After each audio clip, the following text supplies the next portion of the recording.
My chest, Katie. Quit pointing guns at me. Hi, I'm Big Dave, CHGO Bulls. On today's show, we got a lot to get into. Eastern Conference Finals, Western Conference Finals happening. Bleacher Report released something that has the 3 dream trade targets for the Chicago Bulls. We'll get into that as well. And fit targets. Who the Bulls looking at? We'll get into it. There's the thumb. Here's the slap from Katie.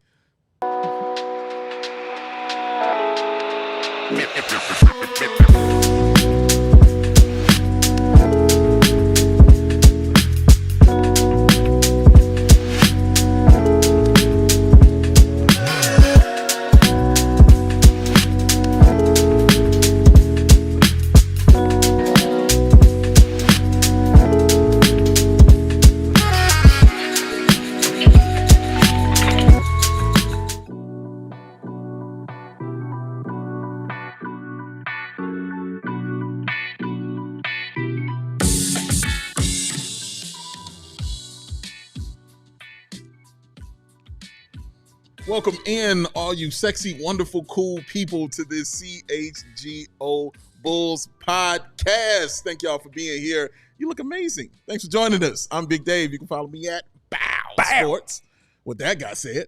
Will the Go Gottlieb is his name. Will _ Gottlieb on the ones and twos is DJ Katie Duffy. How are you, Katie? Bow. All right. Thank y'all for being here.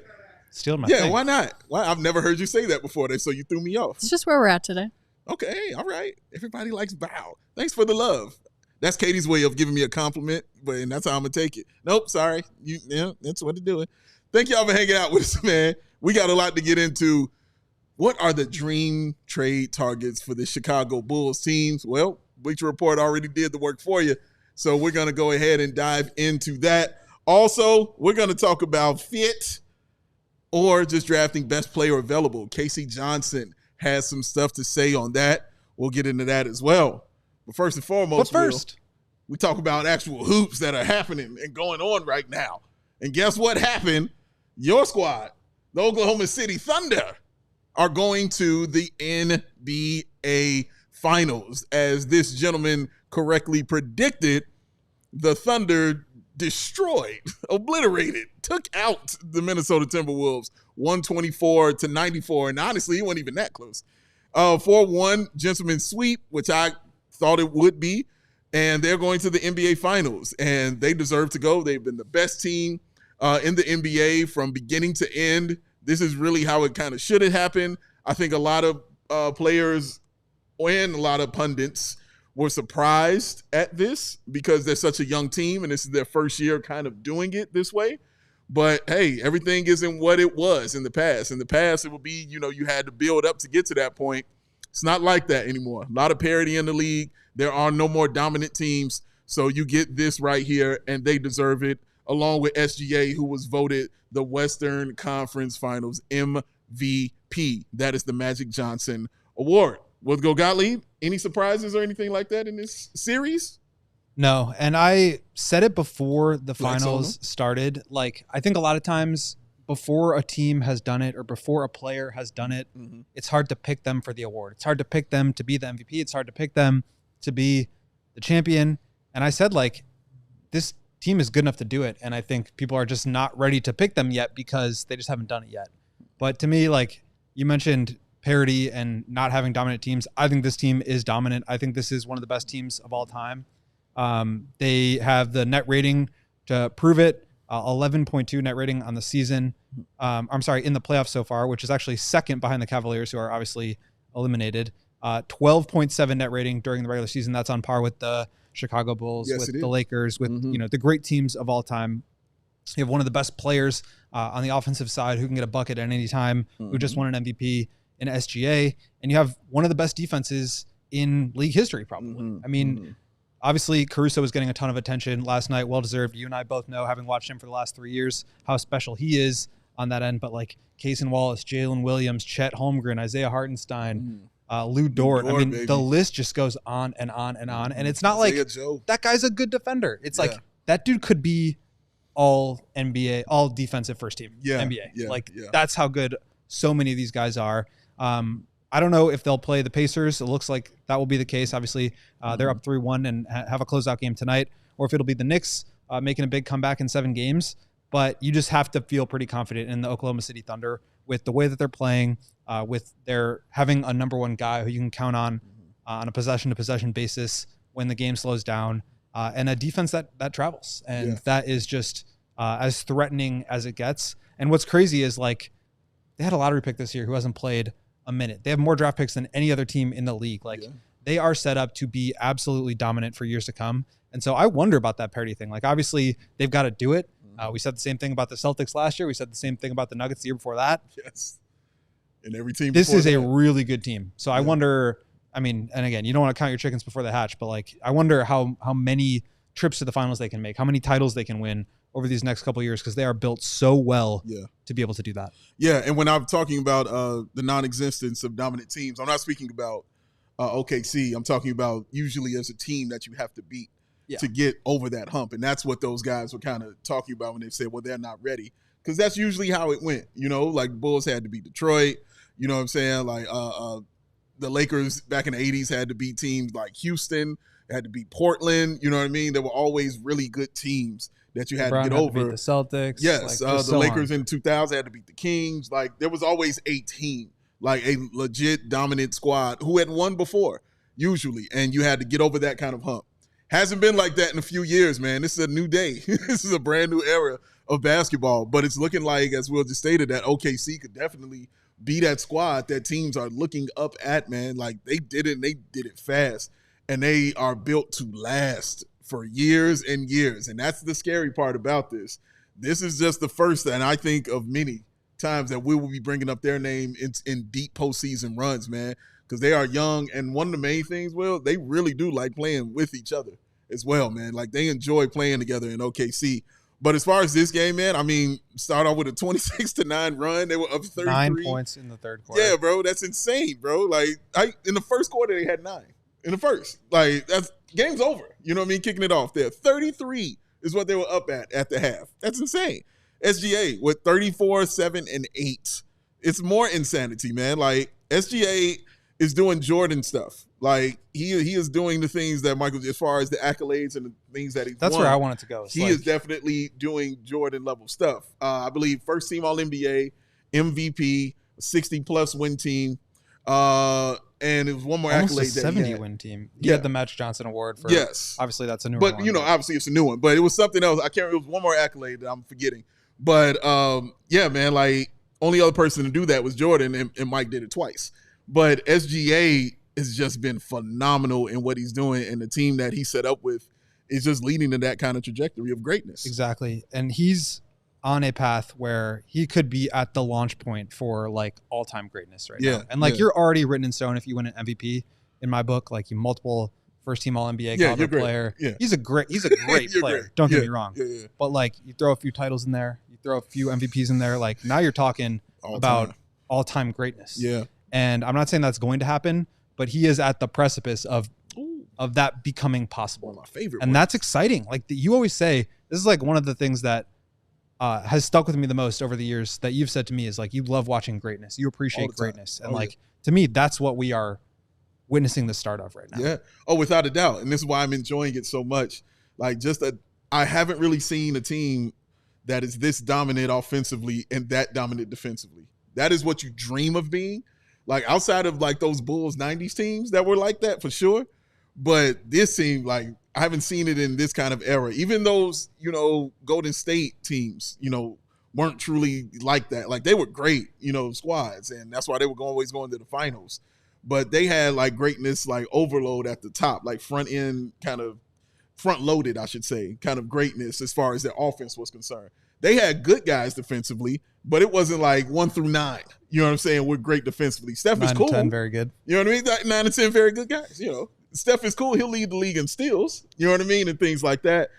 Clay was always that, you know, really, really, you know, good defender like that. Of course, you always talk about how generational and great Draymond Green was when they got Kevin Durant, another, you know what I'm saying, incredible defender like that. And then they just had, you know, kind of bits and pieces, you know, with those guys.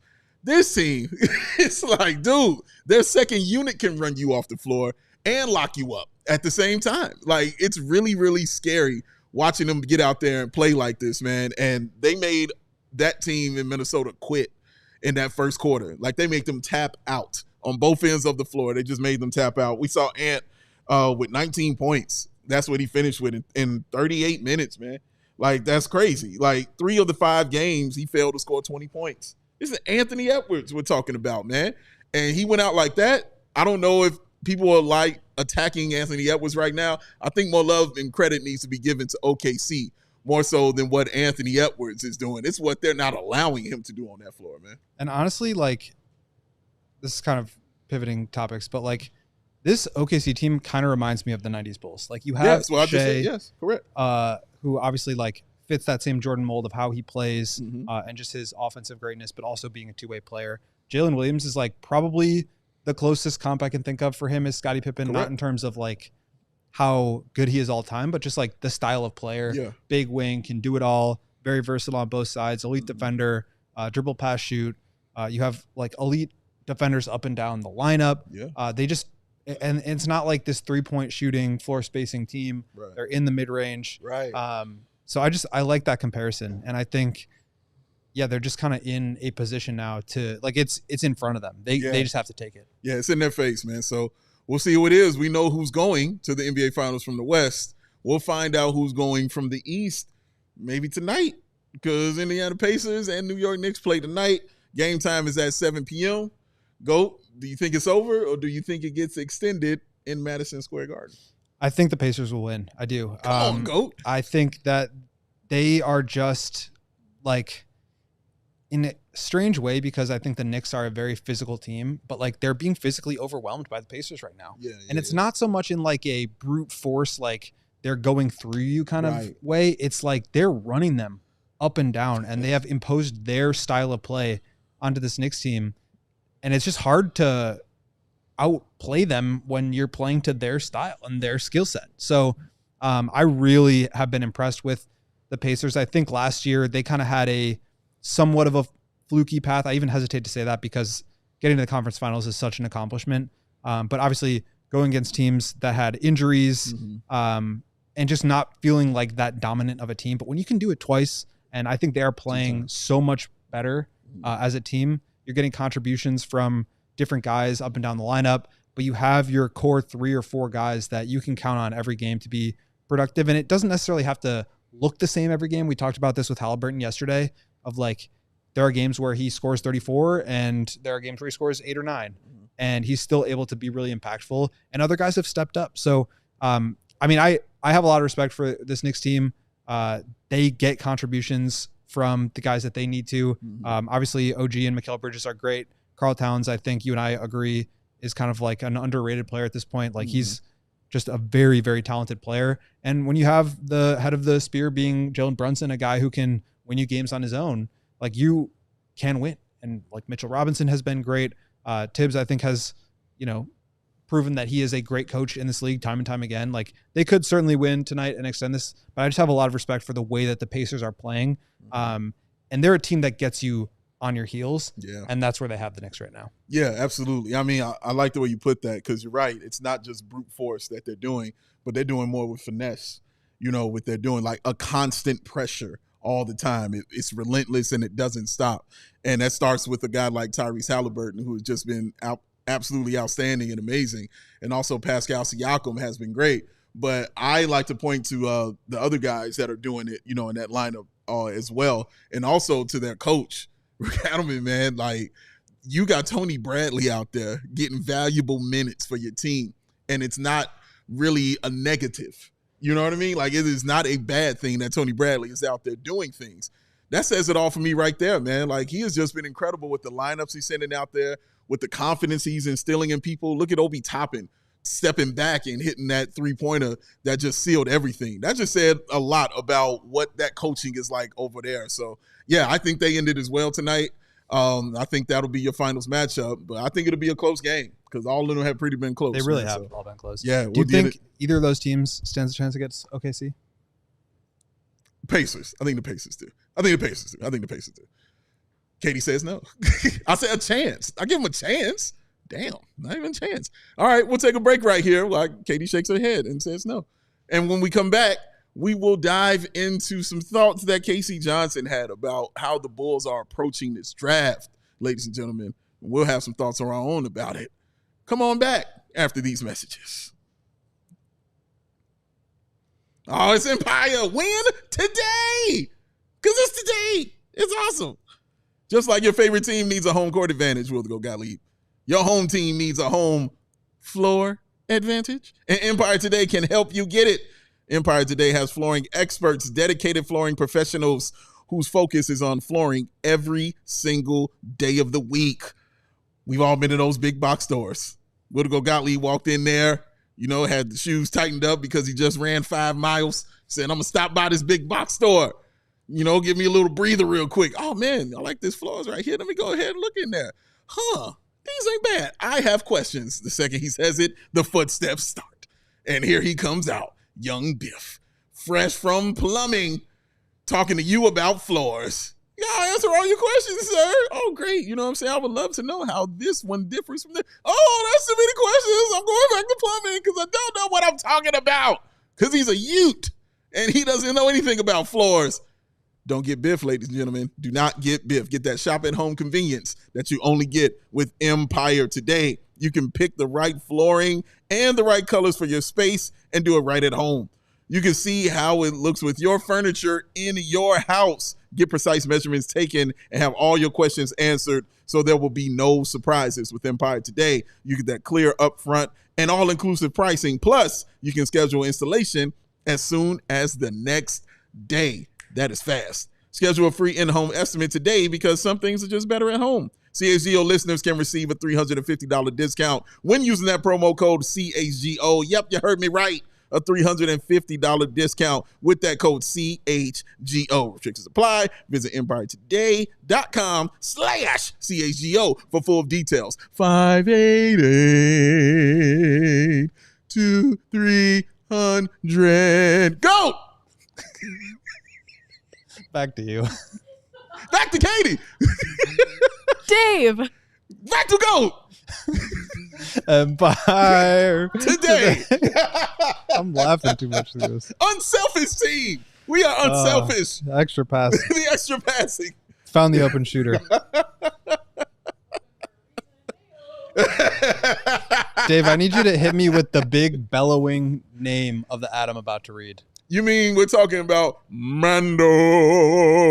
Thank if you. Smell real bad and you need to smell glad, get Mando. I think that's it. That's ad. Yeah. No, one thing you need. Don't hurt Katie. It's getting hot. We had the air conditioning ad yesterday. Yes. But you got to keep yourself clean with Mando. It is perfect for when you're getting on the train in the summer and it's all sticky and warm and you're making your commute to work. You don't want to stink. No, you don't. Got to have Mando because it is a whole body deodorant that is safe to use anywhere on your body. We got pits, we got balls, thigh folds, belly buttons, butt cracks, and feet. It was created by a doctor who saw firsthand how normal BO was being misdiagnosed and mistreated. You heard him, Katie. Choose from a variety of fresh scents like bourbon, leather, clover woods, Mount Matt's Fuji, favorite. or Pro Sport. It is clinically proven to control odor better than shower with soap alone. 12 hours after a shower. The average man's grundle odor, level 5 out of 10.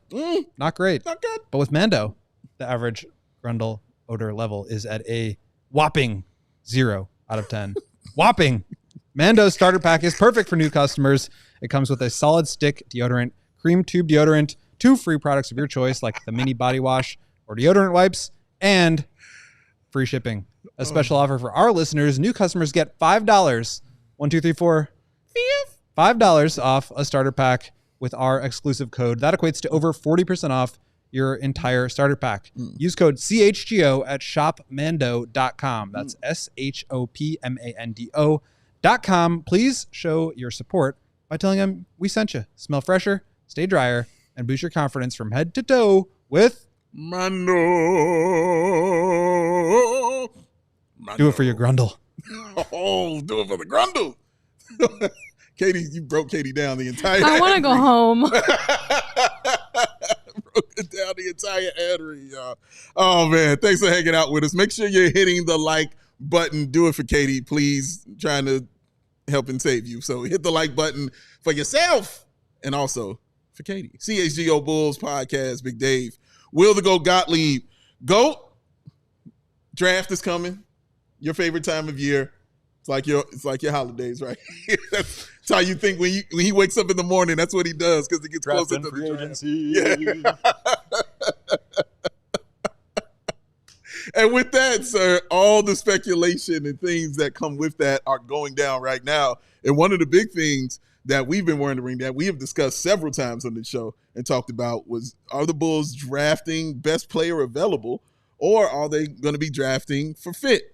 So Casey Johnson has some things to say about that when he was reporting that the Bulls might have an idea about what they want to do. One thing, this is coming from Casey Johnson, one thing I have heard constantly about the Bulls is they are very focused on stylistically how whoever the pick in the first round will fit with their new philosophy. They're obviously trying to emulate the Indiana Pacers. Get deep, play fast, have two-way players, depth at the wings, and depth at the front court. Now, also later today on his podcast with Cam Smith, shout out to Cam Smith, KC also stated that the Bulls might also, don't be surprised if they're trying to take best player available. And don't be surprised if best player available means another guard, that they would also take another guard because they'll be thinking about beyond this season. And beyond this season, guys like Ayo Dosunmu may be traded, like Lonzo Ball may be traded. So if your backcourt is going to be Giddey and Kobe, he said, don't be surprised if the Bulls end up with another guard if that is best player available. So we've heard two sides of this GOAT. One talking about fit, one talking about best player available. Which one do you think the Bulls will be going with? Well, before I answer that question, I want to hit on the Pacers thing real quick because Sure. I think it's kind of funny. Like, clearly, stylistically, they are trying to emulate the Pacers style, right? Yeah, clearly. Like, playing fast, getting up and down, shooting a lot of threes. Need some stars. They talked a lot about being a more physical team and that being a big difference. I remember when they had those two losses to the Pistons, right? I can't remember, right before or right after the deadline. The back-to-back. Exactly. They lost by like 60 points combined in Yes, two games. One was 40, one was 20. Both at home. Both at home. Witnessed them both in person. It was ugly. But this was a team that was like talking about, we need to be more physical. And I think they get that. I think that flip switched for them in the second half. And that's what led to Josh Giddey being a physical driver, getting all the way to the rim and drawing free throws. Same for Kobe. But what's interesting about that is you can emulate that style, but I think the two things that really unlock that style more than anything else are Tyrese Halliburton's off the dribble shooting, yes, and Miles Turner's ability to protect the rim at an elite level and shoot threes at an elite level. Yes. And you can talk about two-way wings, you can talk about playing up and down. If you don't have those two things, I think it's hard to succeed at that. Yeah. And so for me, we've talked about Josh Giddey developing an off the dribble three, but like two-way wings, like why would you trade Ayo? He's the two-way guy on your team. Like Kobe's not two-way. He's an elite scorer, or shown to be at times. Giddey has shown flashes of being a really good facilitator, but he's not a two-way player. Vooch, same thing. Like I do think that even if you are trying to emulate a certain style, like the things that they need to make that work seem to be missing. And so I think that, I mean, obviously, like we heard it one day from Casey that it was going to be fit over best player, and then the next day it was best player. So I'm sure he heard from somebody in the meantime. You know, this is actually not. So to me, it's like they could draft another guard.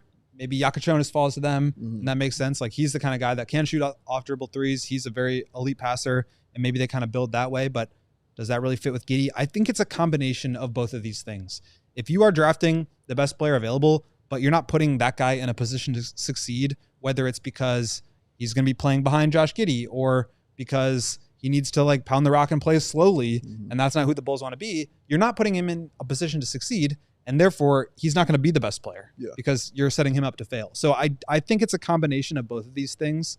And I wonder kind of when you look at who's in that range, and we've talked a lot about guys like whether it's Cedric Howard or Carter Bryant or like some of these two-way guys that I think make sense. Like to me, if you look at who the Bulls have drafted historically in terms of Arturas's picks, Patrick Williams, who was a two-way wing who had ball skills but struggled with his jump shot. Correct. Ayo Dosunmu, Two-way, big guard. Yep. Who had some ball skills, good defender, Struggle struggle with with his jump shot. Mm-hmm. Dalen Terry, Two-way. big guard, good defender, struggle with his jump shot. Julian Phillips shot really poorly at Tennessee, defensive player, and he's somebody that like struggled with his jump shot. Katie's distracting me behind the camera, so I'm telling you that you're looking at the wrong camera. She did. She was like, "Get this one." Oh. All right. Well, I can only do one thing at once, which is speak. Both cameras love you, Julian Phillips, and then even Modest Buzelis, like another guy who shot 29% in the G League last year, has some ball skills, big wing, athletic tools, solid defender, struggle with his jump shot. So to me, it's got a type. It's kind of a type, and it's kind of written in stone that it's going to be a player like that, whether it's Colin Murray Boyles, Noah Asenge. Like, those are the kind of players I think Arturas falls in love with and feels like, whether it's like an ego thing or whether he believes that this is just a skill that you can develop more than anything else, that he can teach these guys how to shoot. And to me, that's the type of player that they're going to be looking at in the draft. And so what you could talk about best talent or best fit, I think it's going to be maybe the best combination of those two things within that framework, an archetype of player that he really likes, which is big wing, athletic, struggles with the jump shot, but has some ball skills, defends, moves really well athletically, but has some questions about, can he be a versatile three-point shooter? I don't have an issue with him having a type. I have an issue with saying you can teach them to shoot, but then you fire the teacher. That's where I get confused, and that's where I get lost at that. And also, just the guys that we've seen you pick just haven't really popped, to the point, even if Dosunmu, who popped for sure, even when we were saying him, you're still mentioning him as far as a trade. You're still, and as you just talked about, like, why is he even being mentioned if he's a two-way guy? And you're like, these are the ones you want for the Pacers. He's similar to Nembhard. He fits, exactly right. Like, he fits it perfectly, but yet he's still going to be involved in that discussion, in that trade talk. So it confuses me, when you know what you want, but you're not willing to do everything possible to get the best out of what you want. And that's what gets confusing to me, AK and his philosophy of guys. So also, I think if that's the case, that puts guys like Yegor Denman back, in this fold of this discussion right here. People definitely mentioned Powell. We'll talk about him tomorrow as well. Like, he gets in that kind of discussion. This is why I wanted Cedric Coward so bad, because for me, he removes that thought process of the thinking, because he gives you the defense and he gives you all those things, but he also gives you the shooting. And that is the key importance of this in today's NBA. If you're trying to be like the Pacers and you want to be like them, yes, it's great to have the defense. Yes, it's great to have the camaraderie. Yes, it's great to have the coach, that can teach these guys things. But, dude, you've got to have the shooting. It is valuable and incredibly necessary to have the shooting. So who's your Tyrese Halliburton when it comes to that shooting? Even Obi Toppin with his three-point shot is solid. Even Miles Turner, who is your center, is out there shooting your threes. And they have 4 players walking into this Eastern Conference Finals. 4 players were shooting over 40% from 3 on their squad. You have to know how to shoot the basketball. The Bulls don't have that yet. Can you teach those guys? Sure. But you keep firing the people who are supposed to help you, get to that point and that level as far as teaching them how to shoot and be better at that, man. So that's where it gets confusing for me, Goat, as far as that focus and what AK really wants to do. I don't mind him saying, I want to draft for fit. Well, I mind a little bit. I don't mind him saying, I want to take best player available. But, man, if you're talking about, just taking a guy because, we think we can, raise him up in the ways that he kind of should go, but then not giving him the right tools to actually raise him up properly, then what are we doing? You're just getting guys out there who are running around and still figuring things out, and it's keeping you right in that middle of the NBA, and that's how you'll continue to be a 39, 40-win team like that, man. Yeah, and I've got some more thoughts about that, in terms of, like, we'll best get on this player break. Available, like, what is the Bulls' direction in all of this, but maybe we can get into that after the break here. Yeah, we'll take this break and we'll get into all that. And like I said, we will also talk about the Bleacher Report article detailing the 3 dream trade targets for the Chicago Bulls. Spoiler, they're all centers. Come on back. Am I looking at the right camera? Whatever the moment, it's never ordinary with Bet365. New customers now get $100 $150 in bonus bets when you bet $5, win or lose. Sign up, use code CHGO365, deposit $10, and place a bet for $5 to get $150 in bonus bets, win or lose. We all know it's NBA playoff season right now, and with Bet365 early payout offer, you're a winner if your team gains a 20-point lead with an instant payout on straight bets and parlay selections marked as winners. Download the app, use code CHGO365 when you sign up. Breaking news from Bet365. New customers now get $150 in bonus bets when you bet $5 win or lose. Sign up, use code 3HGO, use code CHGO365. Try saying that 5 times in one ad read and see if you don't mess it up. Deposit $10 and place a bet for $5 to get $150 in bonus bets, win or lose. Bonus bets can be used on spread, totals, props, futures, and more. Bam. Whatever the moment, it's never ordinary at Bet365. Must be 21 or older. If you or someone you know has a gambling problem, crisis counseling and referral services can be accessed by calling 1-800-GAMBLER. In-app only. He's so pleasant. Rate.com, ladies and gentlemen. Bow. I'm not. Rate.com. I'm in your face. If you ever tried to buy a home, get a loan, or just deal with money stuff in general, you know it can be, just like me, a lot.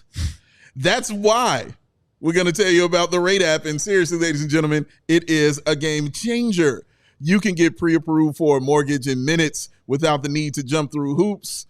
And how many hoops? Without the need to jump through a million of them. Nobody wants to do that. Not even Will to go Gottlieb. And if you're thinking about a home equity loan or a personal loan, you can secure one in under 15 days. That is awesome. The Rate app also helps you find the best homeowners and auto insurance based on what you actually need. The whole thing is powered by AI. So that means it's smart and it's going to save you time and it's going to save you money. And something that is an unexpected bonus. They've added over 800 free wellness videos. So stuff like meditation, breathing exercises, stretching, basically tools to help you feel better mentally, physically, for your brain and your mind too. So if you're stressed out about that loan and mortgage, just go ahead and get that Rate app and handle it. And once that's done, you can hit it again with one of those free wellness videos, y'all, and chill the heck out. It's the one app that helps you with both your wallet and your well-being. Just go and download it to get started. And you can enter Rate CHGO Summertime Sweepstakes, y'all. Rate and CHGO are hooking you up with some sweet summer baseball tickets. Score 2. That means 2 of them. Rate Club tickets for the Cubs Sox Crosstown Classic. That will be at Rate Field Saturday, July 26th. The Glove. It comes with what? All-inclusive food and drink. You heard what I said. I'll say it again. All-inclusive food and drink. Download the Rate app. Visit allchgo.com/rate to get signed up today. That's it. allchgo.com/rate. No purchase necessary. Go ahead and download the Rate app right now. Also, something you need to do, ladies and gentlemen, is save yourself some more money and be a cool person, because it is the start of summer sales event here at CHGO. Go ahead and become a diehard. Intro offer, well, Dave, intro I was like 75. Intro offer is $36, y'all. That is awesome. Comes with that free t-shirt as well, and it gives you top level access to all the awesome stuff that is only available to diehards, like stuff from this man over here, Will to go Gottlieb. You can get his draft guide, only available for diehards, man. And I mean, it is extensive, and you are going to need it if you're following along in the draft, ladies and gents. So you get that when you're a diehard. You also get money off of our live events that we have. So those Bears tailgates, you want to meet Brad, you can do it and save you some money while you do that at the same time. So you can be informed and have fun. What isn't cool about that? Save yourself some money, only $36, y'all. And you get a free t-shirt. Free. In your face, and you can pick anyone you want. Free t-shirts are awesome. And we've got some good new ones since it's the start of summer. They got some cool ones right here. You can get this Sub-Zero as a shirt, ladies and gentlemen, right there. See the hair? Nice. Very nice. I did do some updating to my big board on the draft guide. We also had to remove some guys because there were a bunch of withdrawals, True. Which we will talk about tomorrow. Yes, we will. But yeah, I mean, it's interesting looking at this draft. Like, obviously the top 10, 15 guys are staying in the draft, with the exception of maybe one guy I thought could have climbed up there. But it's really that like 20 to 45 range, which is like right up until the Bulls pick in the second round, that is taking a hit. I mean, there were some good players: Alex Condon, LeBaron Philon, just off the top of my head, Yaxel Lindeberg, Todd Pettiford, Boogie Fland, all these guys, Miles Bird returning to school. Solid. Guys I thought could have been in play, probably would have been drafted ahead of the Bulls. Drake Powell is another name that may be a riser as a result of that. And we will talk more about him tomorrow, but it'll be interesting. And if you want all that information and more about the draft and the combine measurements and the stats and the player profiles and the breakdowns and the synergy numbers, all of that is in our draft guide, which again, as Dave mentioned, you have access to if you sign up to be a diehard. That's it. Save you some money, man. Also, didn't you go to a Cubs game, sir? Did not end up going. What? Because the friend that I was going with got stuck at work late and he wasn't going to be able to make it. So wasn't it a good game too? It was. We watched it. Yeah. Just didn't get to go.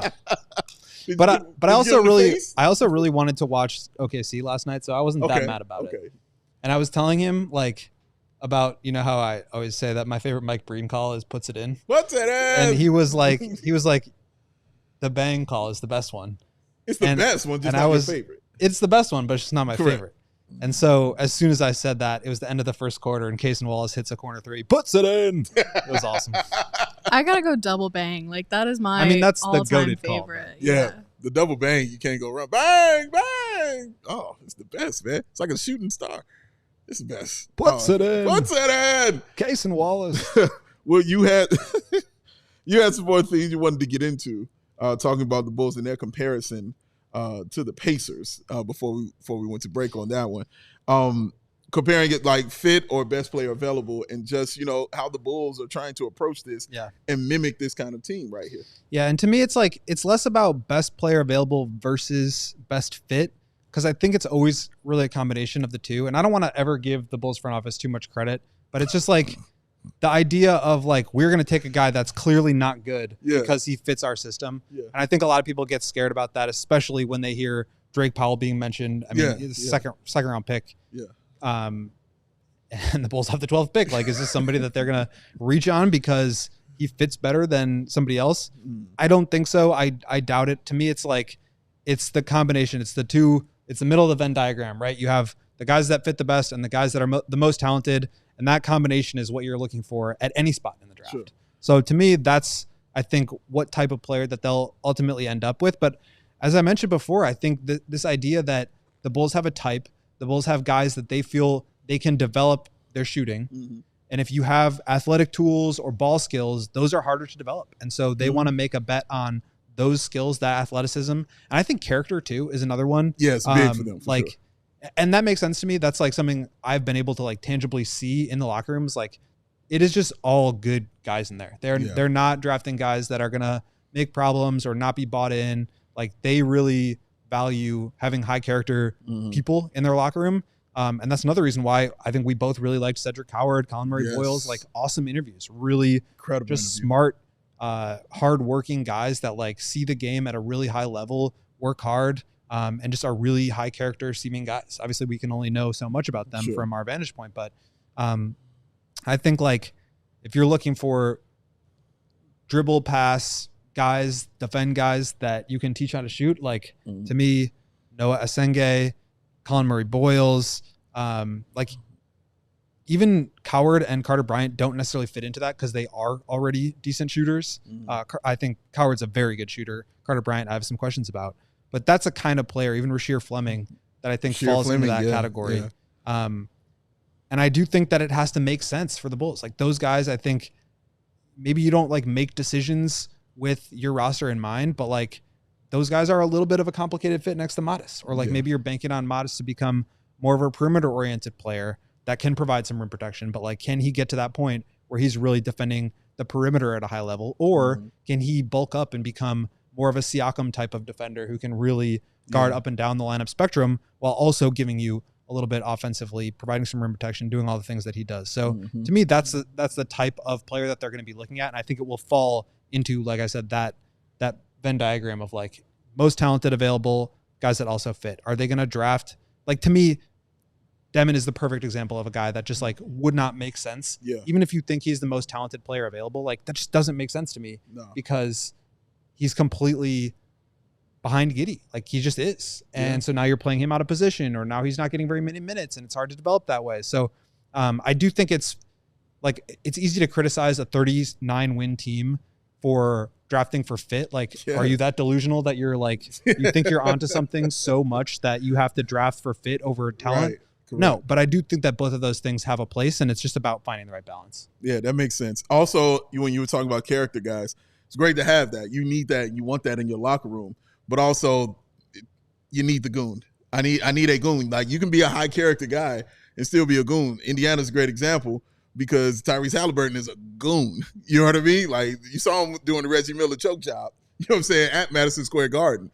Great guy. Amazing guy. Awesome.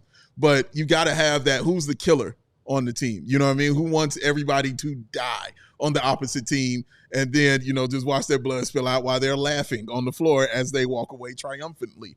I need that guy, you know what I'm saying, on the squad. Now, I know the Bulls have a guy like a Dalen Terry, you know what I'm saying, as well. Can he fit that mold? I think they need a little more talent-wise. This is why I like Cedric Coward so much, because I think he kind of fits that mold as far as the guy who's going to be out there with that, doing those things on the floor consistently and not having to just have spot minutes. You know what I'm saying? Like, well, we'll give you 7. Oh, we'll give you 8. No, put me in the game. Let me do my thing, and we'll see how it plays out. But you're absolutely right as far as the character is concerned. They're building it right that way. They're having the multiple guards, you know what I'm saying, on the team. They're building it that way. But you just said it perfectly when you're like, somebody has to develop that 3-point shot, that step back 3-point shot. There has to be something unguardable on this squad, you know what I'm saying, from a guy like a Josh Giddey. Has to be completely unguardable if we're talking about taking that next step and going up to that next level that the Pacers are on. They've got that guy dropping 30 points, 12 rebounds, 15 assists, 4 steals, and no turnovers. We got to get that from a guy like Josh Giddey if the Bulls are going to take that leap and not continue to be that 39-win team, man, and staying right in the middle. And then the other thing is, like, I know I'm a big small ball proponent. Yes, you're jam. But I feel like with the way the NBA is trending right now, like, teams are going with 2 bigs. They just are. I think you have to have that in your back pocket, if not your starting lineup. Like, the Pacers are probably an example of a team that has like a more 23, 20, like late 15s to 20s with Siakam being their 4. But like, OKC's got Hartenstein and Chet playing together. Yeah, true. Like, the Knicks have been playing Cat and Mitchell Robinson together at times. Obviously the Cavs, Allen and Mobley. Like, there's so many teams like that have 2 bigs. And like, if you can move up for a Derek Queen and then also get another big and move Modest down to the 3, like, that's the kind of lineup that I think they should be thinking about. So to me, it's less about how can we beat the Pacers and more how can we put the guys that we have in the best position to succeed? How can we continue to add talent through the draft and funnel them into our system to where they are contributing, they are developing, they're adding skills on cheap contracts, and then going out and finding players in trade or free agency that can help elevate them and accentuate their talents and put them in position. And you can want to play fast and you can want to do all those things, running up and down, putting pressure on the defense, running after makes and misses. All that stuff's great, but you have to have the right talent around them. And I don't think you can really hyper focus on one or the other, but you can't lose sight of one or the other either. And as you mentioned, I mean, even with the Knicks with Karl-Anthony Towns and Mitchell Robinson, you even go Rudy Gobert and Naz Reid. Or Julius Randle. I mean, Julius Randle as well, yeah. You've got like a rotation of 3 or 4 bigs. You can play combinations of them together. Yeah. You can go small, you can go big, but they have ball skills, they have shooting, they have rim protection. It's all these things together that really puts them in a position to succeed. All right. We're going to take our final break here. When we come back, we will dive into that Bleacher Report that details the 3 dream targets, ladies and gentlemen, that the Bulls should be looking at as far as trades are concerned. And what he just talked about, big men. Yeah, it's going to happen. We'll be back. Hit the like button. I told y'all. She coming for you. I got you on this one. Ray! My man Ray, CDJR, y'all. New vehicles are in store at Ray Chrysler Dodge Jeep and Ram, and this is your chance to score a great deal during the employee pricing plus sales event. Head to Ray CDJR on Route 12 today to choose from their huge inventory of new Chrysler, Dodge, Jeep, and Ram vehicles. And right now, lease the new 2025 Jeep Grand Cherokee 4XE for only $245 a month for 24 months. That's 2 years, y'all. That's pretty dang on good. Plus, shop over 125 vehicles priced under $20,000 with the friendly team of brand experts. The team at Ray CDJR is here to help you during each step of your car shopping journey. Plus, since they prioritize affordability, you know that you won't overpay for a vehicle that you need. And with that raised price promise, y'all, you can shop confidently with no add-ons, no hidden fees, no woozies, and for the love of Will the Gottlieb, no wazies ever. The price you see is the price you're going to pay. It's just that simple. Go check out our partner today and shop one of Chicago area's largest inventories. Find the right new vehicle for yourself, then drive home a very, very happy indeed. The team at Ray CDJR is the only one that we recommend. Don't miss out on the employee pricing plus sales event for huge savings on the Jeep Grand Cherokee. For more information, visit Ray CDJR today on Route 12 in Fox Lake or online at raycdjr.com because they've been serving the community since 1963. If you're wondering what wintergreen, mango, cinnamon, apple ice, espresso, and mint all have in common, I kind of was. It's that they're all flavors of Lucy pouches. There it is. Your favorite nicotine pouch that you can pop in. They got 4 milligrams, they've got 8 milligrams, and they've got 12 with all the flavors I just mentioned. And that's probably what Matt Peck is doing on his week off, looking around. He's about that Lucy life. On the streets. He's on that Lucy life. Yeah. I know he likes the Breakers, another awesome product that they have, a nicotine pouch with a hydrating capsule inside. Mm-hmm. They've got those in combo flavors, apple ice, mango, and mint all in one. Mm-hmm. That's a lot of different flavors. It's a lot of flavors. You got berry citrus, espresso, and apple cider. Yes. That's intriguing. And then you can also do all the original flavors, mint, apple ice, mango, berry citrus, espresso, and apple cider as those Lucy Breakers. And the best of all, you can subscribe to save. If you do a membership subscription, you get 15% off, and they come to your door every month just when you need them. So level up your nicotine routine with Lucy. Go to lucy.co/CHGO to use promo code CHGO 2025 to get 20% off your first order. Lucy has a 30-day refund policy if you change your mind. Again, that's lucy.co. Use code CHGO 2025 to get 20% off. And here comes the fine print. Come on. Lucy products are only for adults of legal age, and every order is age verified. Warning, this product contains nicotine. Nicotine is a addictive chemical. Shout out to everybody in the chat. We got almost, 140 in the chat and only 44 likes. I'm going to need y'all to step that up, ladies and gentlemen. Keep Katie off your back. Hit the like button. That's all she need. Hit the like button, y'all. You'll feel better when you do it. Here's a thumbs up. Shout out to my man, the Mano-Lanter, who said that he's in New York right now on a work trip, and he is going to go watch the game, and he'll be at a bar tonight cheering against the Knicks. Shout out to you, sir, for doing such wonderful work. Did we get a super chat also? Super chat's on the way. Should we hit that now or should we say you want to do it now? Ghost, you want to chat it now? I just want to shout out to our guy, Matty Legend. Go and do your thing. For the super chat.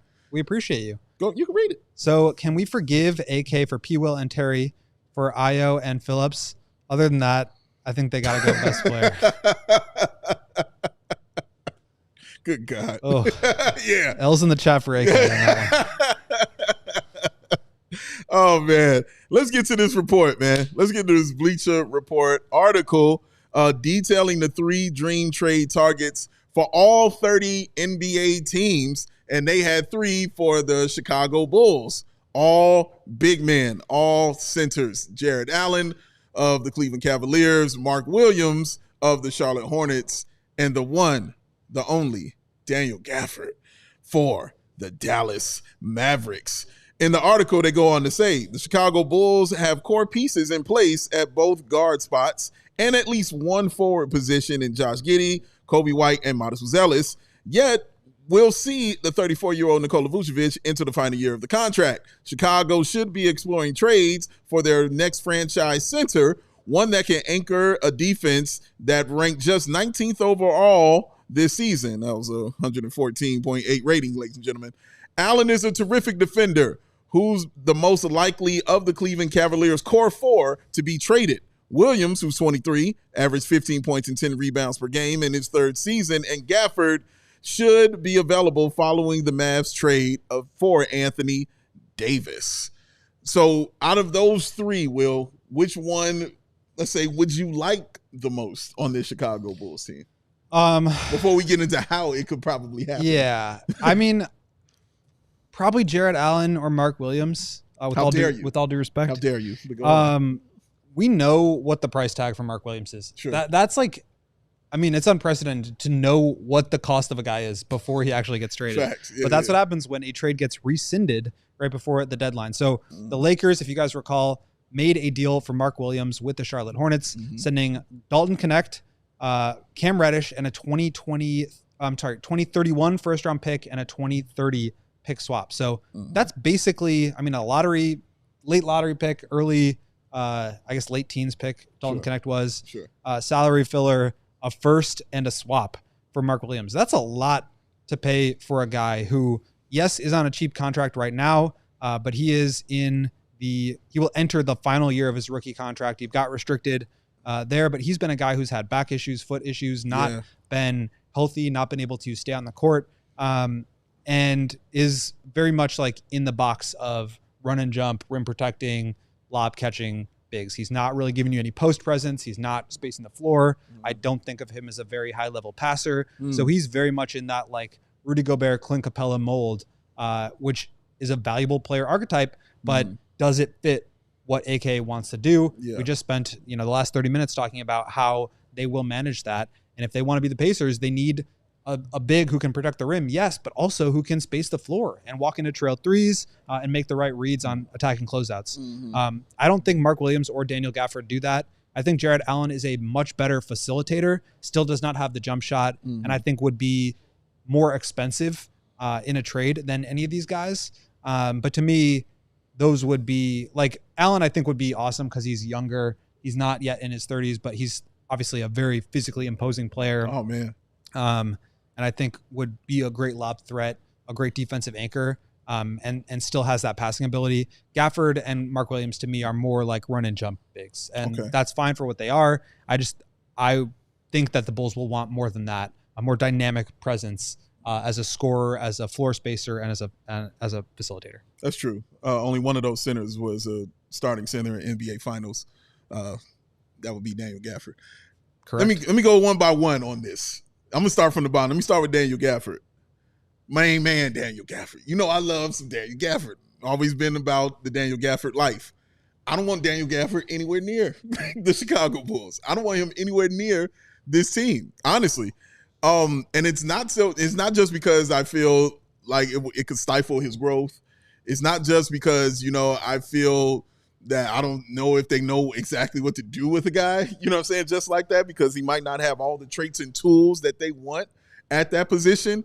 But it is because Daniel Gafford himself, when he talked about his time reflecting here with the Chicago Bulls, stated that he fell out of love with the game while he was here in Chicago. He was like, I took it for granted. I didn't give stuff my all. I just kind of fell out of love with the game of basketball. The man had to go to the Washington Wizards to find his love of the game again. Think about that. I got to go to Washington to get that, y'all. That's saying something to me. I don't want anybody who has that mindset or had that experience back here in Chicago. It's the same way why I never wanted Lowry back here in Chicago, because he said the same thing. Wendell said the same thing. Wendell said it. Come on, dude. I don't want these guys back here. I want them to continue their careers elsewhere. Don't bring them back to something that was traumatic in their NBA lives as far as what they were doing on the floor. So that's why I don't want Daniel Gafford here.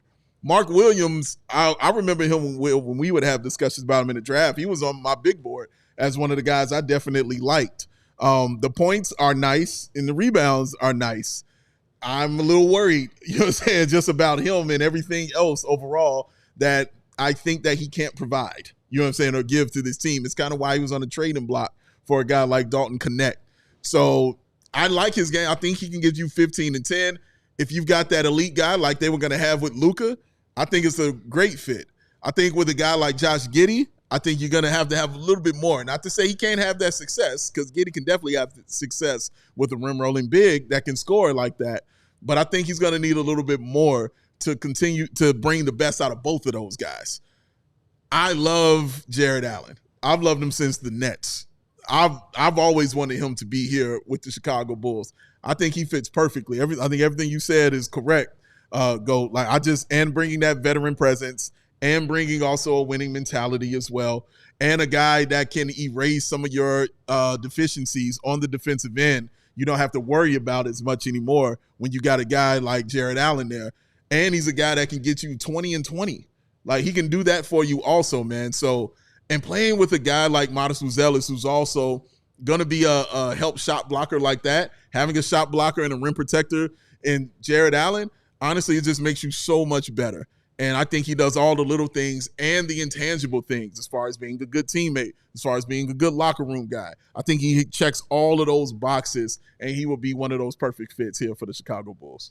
But here's the thing. I mean, we talk about what kind of player the Bulls might want at center, whether it's the rim roller, the defensive first kind of rim protector type, or more of the versatile offensive threat who can dribble, pass, shoot.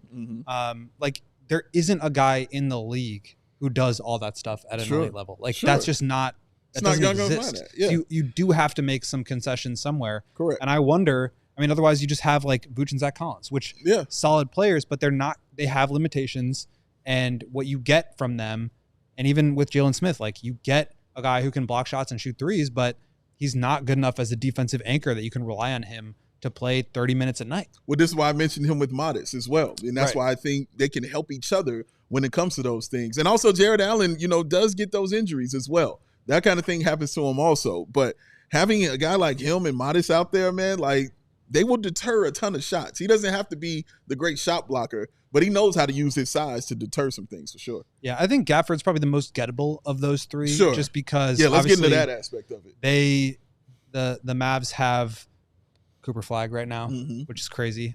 They have Anthony Davis and they have Derek Lively. They don't need another power forward. I guess Gafford and Lively aren't quite power forwards, but like, they don't need – they're going to have to play Cooper at the 4 and AD at the 5 a lot. So you don't need to have Lively and Gafford back there. Like, maybe you start with Cooper at the 3, AD and Lively out there. Then you can move to AD at the 5 and Cooper at the 4, or play AD and Lively together, whatever it may be. But you just don't need that other guy. And so if you're talking about a trade that the Bulls could make for Gafford, Lonzo plus something for Gafford does make some sense there. Obviously, Lonzo's number is 10 million. Gafford's at 14 for this year, next year. Maybe you add a little bit to make that work out. Mark Williams, like, the two, a pick and a swap plus another rookie is like a lot to give up, especially when he's now in the final year of his deal. Like, the clock to pay him is now up. So I feel like the price would go down a little bit, but I just don't have as much faith in him as like a defensive anchor. I think a lot of these guys that block shots, you can conflate the block numbers with them being like a good defensive anchor. That's why I don't think a lot of people recognize how good Rudy Gobert is, because he blocks the shots, but he's also an elite defensive anchor aside from that. And I don't think that, like, those guys could develop into that for sure, but I think that they are more like play finishers in terms of catching lobs than being real defensive anchors. So aside from there being complications with trading for both of those guys, I think that they just don't really answer the questions that I think Arturis will have about the Bulls. Allen, I think, is a defensive anchor. He doesn't block quite as many shots. I think he only averaged like maybe 1 or even less than that blocks per game last year. But he's a guy who understands how to be a rim deterrent, who understands how to organize your defense, funnel people into him, and deter shots at the rim. So I feel much better about that. But he's under contract through 2028, 29, 28, 30, and $32 million. You're having to add like money to that. And it's just like, for me, I know the Cavs like blew it in the second round, but like, Garland was hurt. Mobley missed a couple games. I'm not panicking and trading my guys of a 68 win team. Like, I don't see why they would do that. And I think if you're the Bulls, like, and you have reservations about those guys being able to shoot or those guys being able to pass and what that does for your offense, like it's just not worth throwing a bunch of draft picks at them just to get something done. There's also maybe some other guys out there that weren't included in this that I think would be more interesting. Nas Reed is a great one. Nas Reed, he's an elite shooter. He's got that player option. He can dribble, pass, shoot. He's not really a defensive big. And you have questions about that. I don't think he's a full-time 5, but like that's a guy who will be up for an extension this summer and somebody that the Bulls could potentially go after. That's going to do it for everybody watching on Fast. Make sure you hit the like button as well. Join us on Overtime, ladies and gentlemen, allchgo.com. Overtime, 100 miles an hour. You mentioned who Gafford being probably the most gettable, you know what I'm saying, because he's the most expendable, obviously, on the Mavs. Right. But who is the least gettable of those guys? I think Mark Williams is gettable too. I mean, they traded him, right? Yeah, like they tried to get rid of him. They said, we're willing to move you. And I think like the Hornets are in a position right now where you have new ownership coming in their second year. They have LaMelo Ball. They're going to have a top, what did they get, the 6th pick? I can't remember exactly what it is. The Hornets? Mm-hmm. Let's see. Go ahead. Keep talking. But like they basically have Brandon Miller right now. And I think like LaMelo is a guy who could potentially move. We heard Lonzo talk about him going to the Clippers potentially, which would be kind of wild and fun. Fourth pick. Yeah, the 4th pick. That's right. So to me, I think they're thinking more about resetting. And it's crazy to say that because they're just bad and they have been bad. But I think to me, this is like what good forward-thinking organizations do. They recognize we have a guy who has value. We are nowhere close to being good and nowhere close to getting good with that guy. Yeah. So let's cash in on those chips. Let's get a bunch of picks. Let's build around VJ Edgecombe and Brandon Miller and a bunch of picks that we can get for Mark Williams and LaMelo Ball. We've got a new coach in here in his second year. We've got new ownership. Like there is runway for them to be able to take things slowly and build like the quote unquote right way of like accumulating assets, building through the draft and moving forward. So I think Mark Williams could be gettable. I just don't know if you'd feel great about the price. Right. And again, I just wouldn't trade Jarrett Allen if I was the Cavs. I just don't see why you would do that at this point. I agree with you. I wouldn't trade him, but hopefully they want to and do stuff like that. Katie, could you tell us about the poll that you put up in the chat, please? Yeah, normally the polls are my idea, but today it was Dave's. So shout out to you. What? Wait. You just said shout out to me. Anyway. Thank you, Katie. There are more votes on the poll than there are likes on the stream, so I would once again like to remind you to hit the like button. But the question was, what is the best thing to have a bucket of? The winner by a long shot, and I agree, is chicken? Cash. Cash? Oh, a bucket of Obviously. I did not put chicken on there, but that would have been a good one. I am a little bit hungry. The second option was beer. That's second place. And then third place, hats, obviously for Matt. And last was baseballs because, you know, just a sucks. Bucket of baseball. Yeah. It sucks. Yeah, I can see that. That works. That work for you? Yeah. I want a bucket as in like a basket. Like, yeah, well, Papa Shot King over here. You're going to get lots of those when we log off, I'm sure. Correct. Papa Shot obsessed. Let's not keep this man waiting, yo. Let's give him to his thing. Thank y'all for joining us today. Tomorrow, we definitely got more stuff to get into. We're going to have also a cool guest on here tomorrow as well. Tune in, ladies and gentlemen. We're going live at 4 p.m. Hit the like button on your way out. Thank you for all the love you all continue to show us, man. That is Will the Go Gottlieb. Follow him at Will_Gottlieb. That is Katie Duffy, producer extraordinaire. I am Big Dave. Follow me at Bow Sports, BAWO Sports. We out. Enjoy your day. Peace. We all silly like the mayor.